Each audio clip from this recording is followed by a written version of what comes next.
2019. Now, first off, I want to say I wish I got this video out a little bit sooner, but I got sick and a couple other things happened. You know, I'm just making excuses at this point. But even if you're going to watch this video in 2020, I still want to get my opinion out there and talk about some of my favorite games from 2019. And as you may know, there's a lot of games that came out, some of which were very divisive. I wish I got to play more of them actually. There are a few games that I didn't even really get a chance to play. I bought them like either during Black Friday or even like yesterday, like the last week of December, and I just haven't had a chance to play them yet. But I don't want to make this video last forever and come out in the middle of January, so let's just go with what I've played up till the end of December.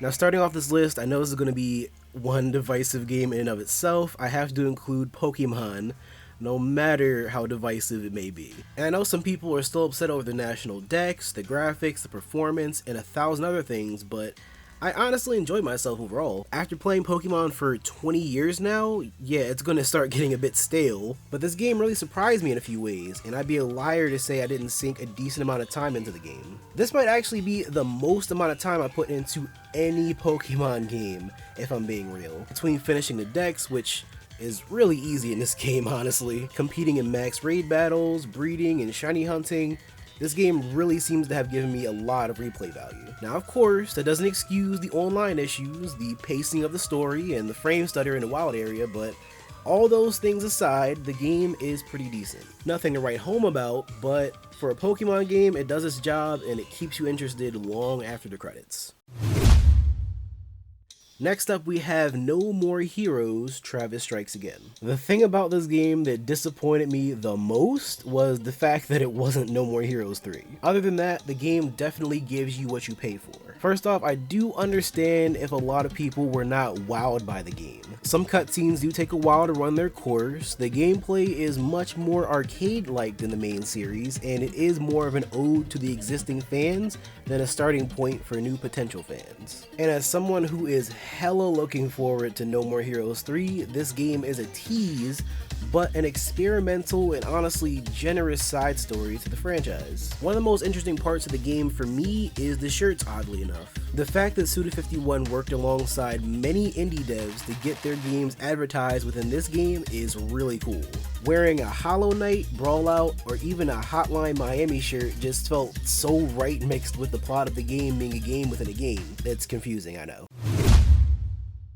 For number 8, we have Resident Evil 2 Remake. Before I say anything, this is a game like a few others on this list that I haven't completely finished. However, the work put into this game absolutely shines through, even in the 10 or so hours I've put into the game. I was never into a lot of the older Resident Evil games because of the fixed camera angle perspective, and even going back to the first Devil May Cry game that used the same kind of camera, it's pretty annoying. But bro, let me tell y'all that Capcom in general is going crazy with all the heat they've been dropping, and this game is one of the best examples of it. Improved camera, beautiful graphics, and the game brings longtime fans back to what they enjoyed from the beginning. It really feels like a decent horror survival game that has caught up with the times. And in the day and age of remakes, reboots, and remasters, this game is a clear example for what I expect from devs everywhere. If the Final Fantasy VII and the Resident Evil 3 remake turns out to be on this level, then we may be seeing a ton of classics making a very welcome return. And honestly, this game might turn out to be the thing that makes me into a true Resident Evil fanboy.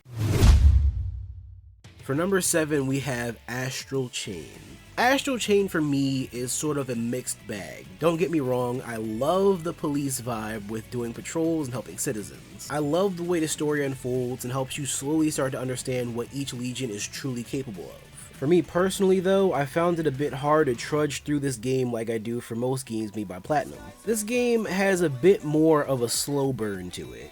And for me, I never had super long play sessions. Again, it's really not a bad thing, but if I were to compare it to the fast-paced action of a game like Bayonetta, it wouldn't be in the same category. The pacing feels more like Nier Automata for me. A game that I jump into, play a mission or two, leave it for a few days or weeks and come back to it for more. And I would love to see this become a long-running series like Bayonetta even. The playstyles and world building could expand even more and more, and I don't think I could ever get enough of Platinum Games' work to begin with.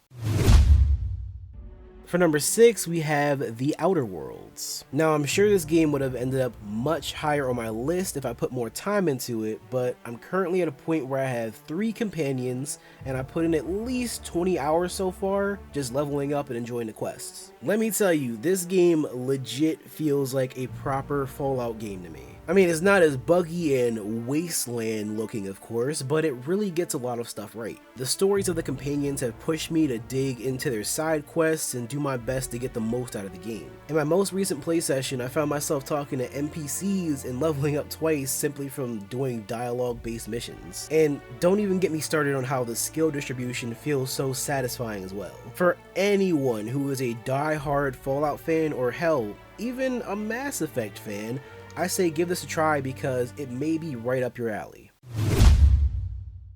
For number 5, we have Luigis Mansion 3.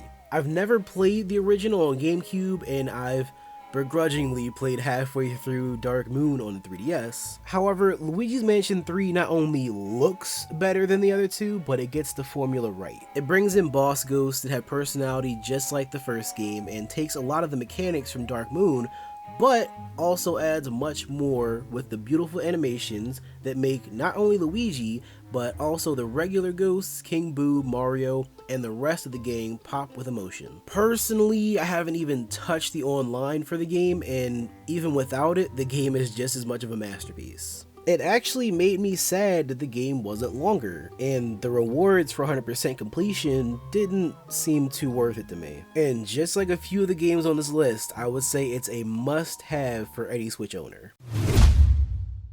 For number 4, we have Super Mario Maker 2. Now, to be honest with y'all, Mario Maker is not a game that I pick up very often, but every time I do, I find myself playing for hours upon hours. This game for me is better for playing it rather than making levels because honestly my levels are the absolute worst and I'm terrible at level design, but being able to play literally millions of other people's levels makes this game a must-have for the Switch. Plus, the newest update that adds Link as a playable character changes up everything. It's like having our very own Zelda maker, and every week I see more and more inventive levels. Hopefully Nintendo adds more updates in the future, but just for the sake of replay value alone, this game is a must-have. For number 3, we have Fire Emblem 3 Houses. Get it? Because it's threes. This is the very first Fire Emblem game that I played all the way to the end, and I even started a second playthrough. Being a teacher to all these students with deep, and I mean deep backstories and goals really pushes you to progress and try to use your time wisely every day. The Black Eagles was my first playthrough, and it was so hard picking which student was a favorite. Personally, Bernadetta hit so close to home since we're both, you know, a little bit introverted. But characters like Dorothea and Linhardt were also some of my faves. The interactions, the battles, and managing each student turned out to be much more exciting than I ever thought it would be. Honestly, if it weren't for my girlfriend who is a big Fire Emblem fan herself, I probably would have never gotten the game, but I'm so glad that I did. Just hearing from her what the Blue Lions route has been like, it gives me a sense that someone could really spend hundreds of hours doing every possible route and find even more content and value in this game. Now for number 2, this one's gonna be a little bit controversial. I just had to go with Monster Hunter World Iceborn. Now I know that this game is technically not a 2019 title, but hear me out for a second. This expansion in itself adds so much more content to the game that's already massive. New monsters, new armor, new weapons, a whole new area or two to explore on the world map. And on top of all that, the devs keep pumping out regular free updates to keep you playing. The main game gets a good score for me just because of the feedback loop and the constant grind that never seems to get boring. but Iceborn pumps it up to 11 with how many more ways you have to obtain items, and it overall makes a seemingly daunting game turn into something much more simple and easy to progress in. Needless to say, even though this was only an expansion, my playtime jumped up by a whole 100 hours just from the expansion alone. If you wanted a game that jump in, fight monsters, build insane gear and weapons, and rinse and repeat to your heart's content, this is the game for you. Now really quick, I want to give a kind of honorable mentions to games that I wanted to play, that I've heard very good things about, and it looked very interesting to me. I did actually just the other day pick up Jedi Fallen Order. I haven't had a chance to play it just yet. It is a very fun looking game, and I'm very excited to get into that. Untitled Goose Game, I don't know why I haven't bought it yet. I've been trying to justify the price for the longest time. I know it's worth it, but I just haven't been trying to get it for, I think it's like 20 bucks. And I heard how short the game is, so I'm like kind of holding off a little bit, but I'm really looking forward to getting that sometime in 2020. I also want to talk about Witcher 3, but that is an older game. I just got it for the Switch. The Switch version just came out in 2019. And the same way with Catherine Full Body, that game is absolutely a blast. I don't know why I didn't pick it up before now, but that is also a 2019 game that I got myself into, but I didn't really see it as something that I should put on this list. But yeah, I can go on for a little bit longer about the games I played this year that didn't make it into my list, or some of the games that I wanted to play in 2019, but let's move on to number 1.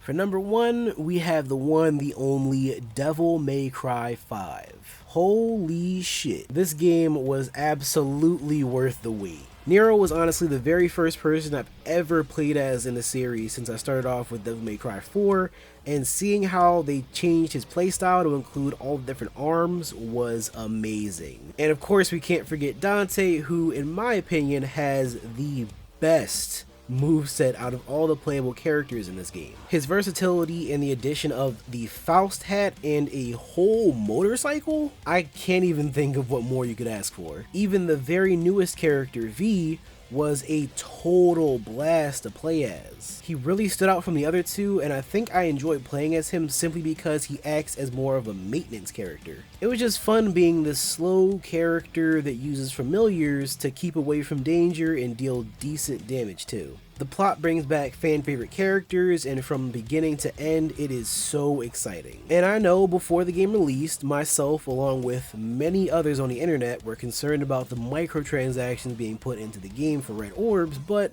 luckily that was never an issue. This is literally the third Capcom game on my top 10 list, and damn, I have to say that the RE engine, among many other things, just made this game jump in quality. And quite honestly, it may even be my favorite in the entire series. Well, that about wraps it up for this video. I'm going to get back to playing some of the other games I mentioned before, Jedi Fallen Order. I'm really looking forward to jumping into that. And yeah, that's about it. Now, if you made it this far into the video, first off, thank you so much for watching, and leave a comment down below and tell me some of your top games of 2019. And because you'll most definitely be seeing this video in 2020, have a happy, healthy, and safe new year.